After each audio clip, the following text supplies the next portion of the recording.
which country has got the best setup for their domestic rugby, for their national team, for financial sustainability? Because there's been so much talk about financial woes.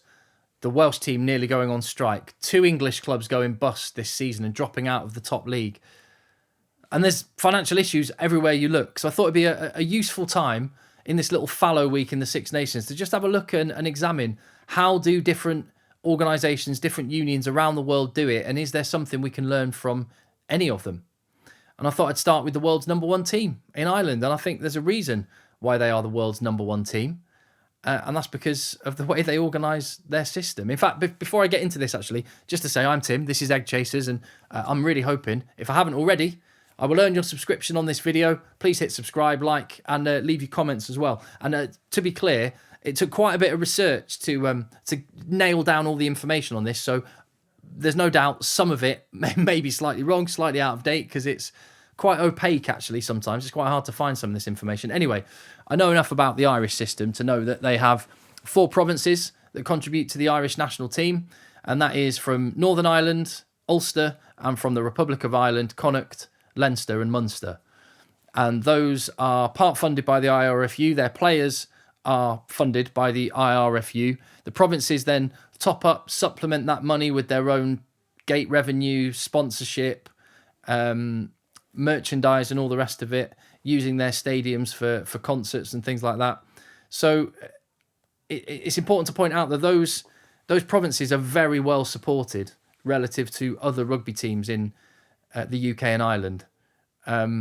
Very well supported, and that means that they can seriously top up the money that they get from the IRFU, which is substantial because the IRFU centrally contract the Irish players, and that gives them an incredible amount of control. Johnny Sexton, for example, an amazing stat, that it's been years, literally years, maybe 3 or 4 years, maybe even more than that, since Johnny Sexton last played an away game in the domestic regular season in the URC or Pro 14 as it was before.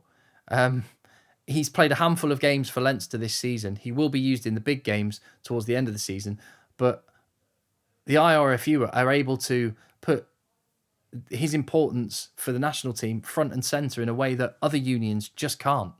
And Ireland really need to at the minute, and they're able to do that with all of their players, which is why, hopefully, for them, they'll arrive at a World Cup fresh and ready to go. We don't know how much the provinces spend on their players, what their salary is, but it won't be a small amount of money when you look at a team like Leinster, who are stacked with internationals and world-class players. But like I say, that doesn't really matter, and I think the support base that these provinces has is really important when we look at the next one I'm going to talk about, because, and just bear in mind one thing, Leinster and Ulster and Munster and Connacht are regions within their respective nations that people already have an affinity and an identity with. So in the GAA sports, these are already established regional areas which people feel a sense of belonging to. When we jump over to Wales, what you'll see is, I think they've tried to take the Irish model and transplant it onto Wales, and it does not work because there isn't that same sense of identity for the regions, of which Wales have 4 as well. And in the case of Ospreys, I've talked about this on previous videos, you're taking people who are natural rivals, Neath and Swansea, and forcing them together, and it doesn't work like it does in Ireland. And this is where I think that the best models that we're going to look at on this video are the ones where they match the geography, they match the fans, it all fits together and just makes sense. And the Welsh system does not make sense. That is number 1 reason why. I mean, we can get onto the WRU, who've just slashed the funding for those regions, who are not able to top up that money in the way that the Irish provinces are. So they're really struggling. But the WRU, the way they organise and structure their rugby is an absolute shambles, in my opinion. So they have 38 centrally contracted players who they pay 80% of the wages to. The way they organise how these players are paid, they're done on salary bands. And I understand the principle of this, but it feels a bit too much like a tick box exercise in Wales. So, for example, you get the most amount of money if you have represented the British and Irish Lions. that makes sense on paper because they should be the best players. The best players, the most valuable players, that's a hard judgment to make in the case of someone like Alan Wynne-Jones, who, don't get me wrong, one of the greatest rugby players ever to play the game, an absolute warrior, a hero, incredible human being, let alone rugby player. But is he worth, right now, £450,000, which is apparently what Alan Wynne-Jones is being paid because he's a British and Irish Lion, not because he sat down and someone has judged what his value is to the Welsh national team right now, which I would argue is not £450. Equally, there are some players in that Welsh squad who will be currently limited to a much, much, much smaller amount than that, who are arguably much more valuable than that. So these crude way of organising their finances is part of the reason why the WRU have got themselves in such a financial mess. More than that, and fundamentally, it's because I think that they've tried to transplant an Irish type system onto a Welsh system when they should pick something that makes sense for Wales. And that would be the way forward. New Zealand, arguably the Irish model, was kind of based on what New Zealand have done. Now, New Zealand's is slightly different because the Super Rugby franchises, 5 of them, unlike the IRFU, who have a massive stake in the Irish provinces, there's a mixture of private and community funding for these franchises, who will pay some players separate from the New Zealand Rugby Union. They will also pay an amount to their New Zealand international players, but ultimately the New Zealand international players are centrally contracted. Now, New Zealand are much more realistic. They negotiate those contracts much more on an individual by individual basis, which could cause a little bit of disharmony in the camp, but actually I think is the fairest and most economical way to do it.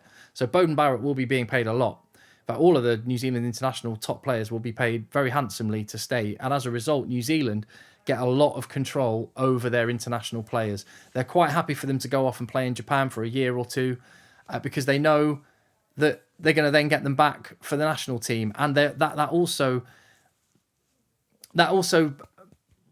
builds that bridge between what players want to earn in their career and what they're able to earn while they're in their native country. So you have to be in New Zealand to play for New Zealand.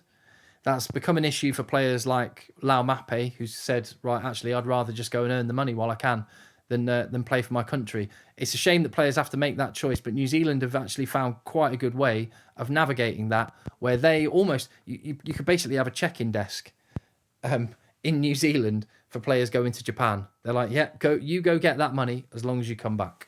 So I quite like the way New Zealand organise it in that way. Australia, just like Wales is only across the Irish Sea from Ireland, just across the Tasman Sea from New Zealand, you've got Australia, which has some similarities in the franchises and the way that they're funded, but some differences in the way that Australia do their central contracting, which is a little bit more slimmed down. The money that they have is a little bit lower, and consequently you get more Australians going abroad to seek their fame and fortune. And that's why a lot of them do not play for Australia, because Australia have had this cap rule in place. You are able to play for Australia if you live abroad, but only if you have, it used to be more caps, but now it's reduced to 30 caps. And 5 years in Super Rugby you have to have played as well. So Will Skelton can play for Australia again. There was a little while when he couldn't, I think is the case. But Australia, not in a great place financially, and I can talk about this more towards the end when I summarise, but I think Australia need to have a slightly different look again at how they organise their rugby team, because I don't think it's working for them. I understand why they're doing it, but I think there's better ways to go. And looking at Scotland might be one of those ways, because Scotland, well, the thing that I really like about Scotland is they've actually said, you know what? We don't have a lot of money at the minute. We're never going to have loads of money. We're never going to be able to compete with our domestic clubs, but we want our national team to be good. Do you know what? Let's be realistic, let's be pragmatic, and let's let our international players go and find their money wherever they want. Hopefully we'll be able to entice enough of them to our 2 professional teams. They have Glasgow and Edinburgh. But if players want to go off to France, like Finn Russell, to England, to Japan, wherever, we'll still consider them for international duty. There are compromises in that, because you get less access to those individuals, and that may harm your ability to play for Scotland. You may be overlooked because of that, but you don't have to make the choice that it's one or the other like you do in some other nations, and I like that about Scotland. I also think it's realistic, and this is what Wales should be looking at. It's a bit realistic for Scotland to go, we've got a finite amount of funds. Should we make 2 really good teams rather than dilute the money across 3 or 4 teams that would make the quality overall a bit poorer?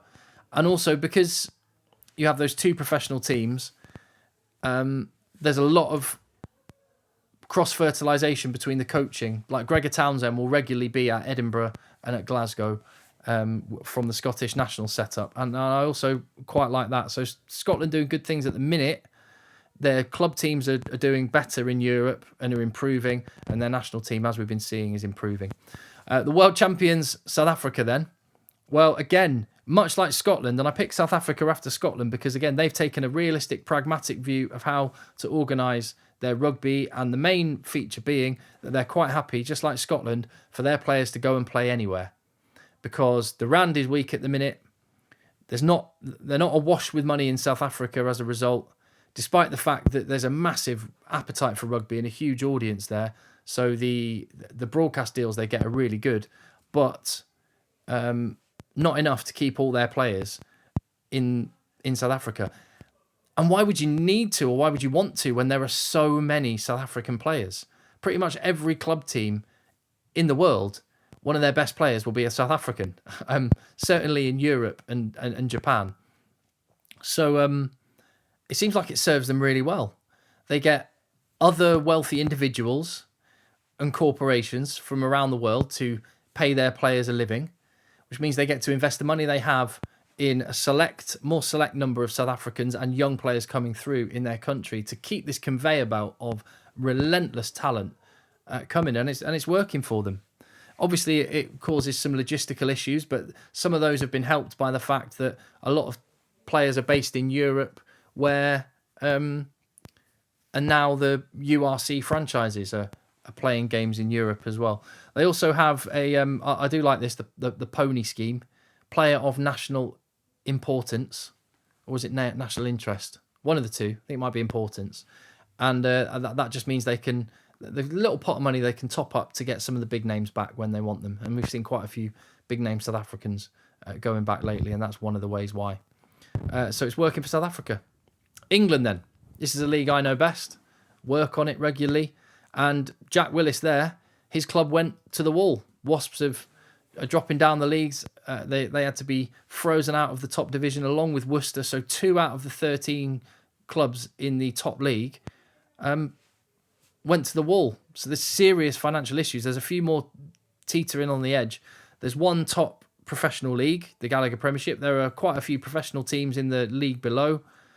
But will any of those teams ever get into the top division again in the way Exeter Chiefs did about 10 or so years ago? I'm not so sure, because it's basically been ring-fenced in all but name. And I'm not convinced, although there's noises being made, but I'll believe it when I see it. I'm not convinced that any team is ever going to be let to come back up to the top table again. We will see. The RFU fund academies at these clubs. Broadcast rights get a reasonable amount of money from BT Sport. That's distributed between those professional clubs. You have to be in England to play for England. The exceptional circumstance of Jack Willis's club going bust is the reason why he's able to play for England while playing in France. But Steve Borthwick has said maybe that's a conversation that we need to have and allow more players, with guys like Joe Marchant going off to play in Stade Francais next year, and a load of England players I think would leap at the opportunity to go and get a big payday in France and still be able to play for England. So watch this space on that one. The salary cap was reduced during the COVID period to £5 million. I think that's being increased again to 6 million for next season. We'll see. Over to France then, just over the English Channel to France, where things are looking pretty rosy because the French domestic leagues are expanding all the time. They've got 3 professional leagues. I think it might even be 4 now. No ring fencing, so teams going up and down. And one of the reasons they're able to go up and down is because the teams in the second division are excellent.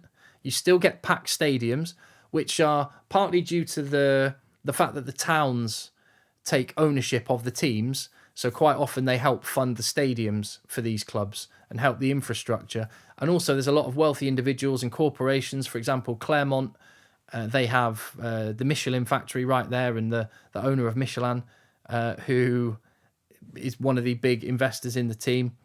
So a lot of private investment, no central contracting.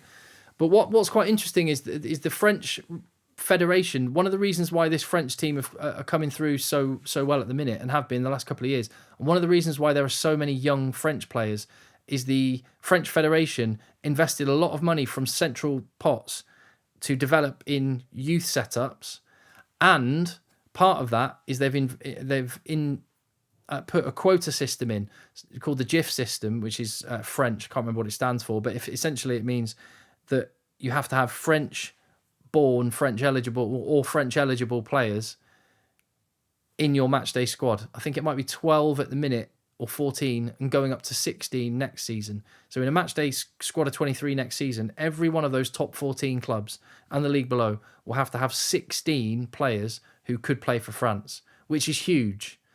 And it's not the case in England, where I can tell you, in some key positions, there are a lot of inside centre, for example. The best inside centres, when you look around the league, a lot of them are foreign-born, not eligible for England. So you wonder sometimes how much is the domestic national league in helping the national team, and sometimes is it holding it back? Well, France have got a great setup here where they've got a lot of money floating around from private individuals, which is why they attract the best from around the world. But they can't just fill positions with people from around the world whenever they want, because they've got to fill this quota.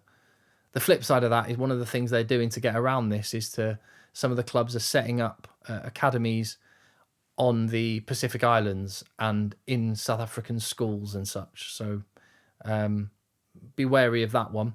Moving over to USA, who aren't in the World Cup this year, obviously. Massive disappointment. They're looking at 2031. They're hosting the World Cup that year, and they need to get things sorted. I think they're on the right track. Massively disappointing they're not in the World Cup 2023, but Major League Rugby is making strides. It's in its infancy. It's early days, but I think they're doing some really good things. And it's following a very much an American model, much like the other domestic sports, where everything is pulled into one pot. So you've got a lot of wealthy individuals, a lot of businesses, a lot of private equity that are funding the franchises in Major League Rugby, but they are treating it as one entity, one league. They're just saying, right, we're invested and we're going to pick between us the person that's going to run it, but then we're just going to hand it over to you, run it as one entity. And that's streamlined all sorts of things like broadcast issues, merchandise issues, sponsorship. They're able to scale that up, and they're doing some really good things. And the salary cap's gone up from $500,000 when it started to $800,000, now $1.5 million. But one of the things I love that MLR does, which I would love other countries to take a look at, is not only do they have a salary cap, they have a salary floor. So there's a minimum amount of money you're allowed to spend if you want to be an MLR franchise. Consequently, that encourages quality and competition, and I really like it. And the USA, you know, as you would understand, because there's only finite resources in the country, are quite happy for players to go off and make coin elsewhere in the world. So there we go. There's a bunch of the teams. When I look at the ones that are good and not so good, I don't think you can judge this in any other criteria other than what setup is best for the nation that it's operating in. And on that basis, I say the Irish model is absolutely brilliant. That's not to say other countries should copy the Irish model. It's to say that Ireland have looked at what their geography, what their fan base is, and they've sculpted a model that works for them. And it's certainly working for the national team. And I think France, for the same reason, very, very different. France have got a tiered league system, whereas Ireland have got the 4 provinces. But France have got a setup that works for them. They've got these traditional rugby mad towns where the local government will invest, where local businessmen will invest, and where they can attract an incredible fan base. And they've harnessed that and leveraged that.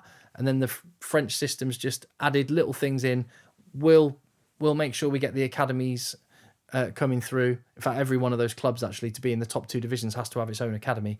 But we'll help with the grassroots stuff, and we're also going to implement this quota system, which means it works for the French national team.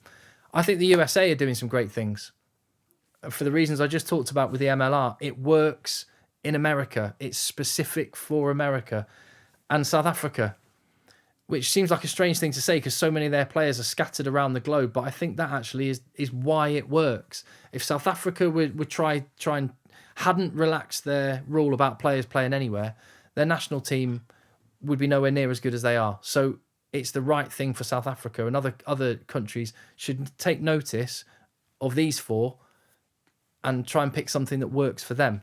As for the bad ones, I don't think you can look much worse than Wales right now. The way it's organised is, I think they've tried to take one off a shelf from elsewhere and just plug it into Wales, and it doesn't work. If I were them, I would go back to some of the historic tradition and heritage that they've got in a load of those old clubs, and I would try and leverage that. I would look at Scotland and say, maybe with the money we've got on the table, maybe we should have fewer regions and covering a bigger area of Wales, so that it feels like a kind of super team, and it's not just saying, oh, Neath and Swansea, you're now one team, because that will never work. And I would get rid of these bans, these crude payment bans that they have, and I would be a bit more like New Zealand and look at players on a more individual by individual flexible basis. Australia, bit of a mess as well. If Australia just ditched their cap rule, ditched their playing in Australia to be an Australian player without caps and Super Rugby years under your belt, if they scrap that, the number of quality players they would have for their national team is frightening. And if they did that, they'd have a really good national team that could genuinely go and win a World Cup this year. I wouldn't rule them out of it as it is, but they could be even better, even more frightening. And then that is how you get the Australian national public on your side. I think what Australia are trying to do is trying to build from the bottom up and think, if we have some good Super Rugby franchises, then the people will come and watch that, and then they'll go and watch the national team. I think the way for Australia, because they're competing with Rugby League, in fact, rugby's like the 4th sport in Australia, participation-wise. They're competing with there's such big competition, especially from Rugby League, that a great national team, that's the focal point. That's what you pin it all on. And I would start with that first, and the rest, I think, would fall into place. And England, it's a mess. And I would ditch the playing in England to play for England. I wouldn't have a cap rule about going abroad. You could potentially have a number of years service in England for English players, but I probably wouldn't even bother doing that. Again, let's get the English national team challenging for a World Cup, and having clubs going bust partway through a season, have players being absolutely flogged playing so many games for their club because their clubs are spending the money on the salary and they want that value out of them. I don't think that's serving the England team well. So I don't know totally what the answer is, but I know that there is a finite amount of money in English rugby. A lot of clubs are teetering on the edge. And if a load of rich corporations and businesses in France want to take some of that financial burden off of England's shoulders, let them do it. And so long as there is something like a French quota system, so that money gets invested into the new breed of young English player that is coming through, because there is no lack of quality. There is maybe a lack of depth in some positions, but maybe there's a slight lack of top-end quality because there's barriers to some of these players coming through. So it's just a few thoughts on what I'd like to see. I don't know if this video has been informative, got you thinking, made you disagree, but I would love to hear what you think in the comments. And I'll see you on the next video. And like I say, I hope today I've earned your subscription. Thank you very much for watching. Appreciate it.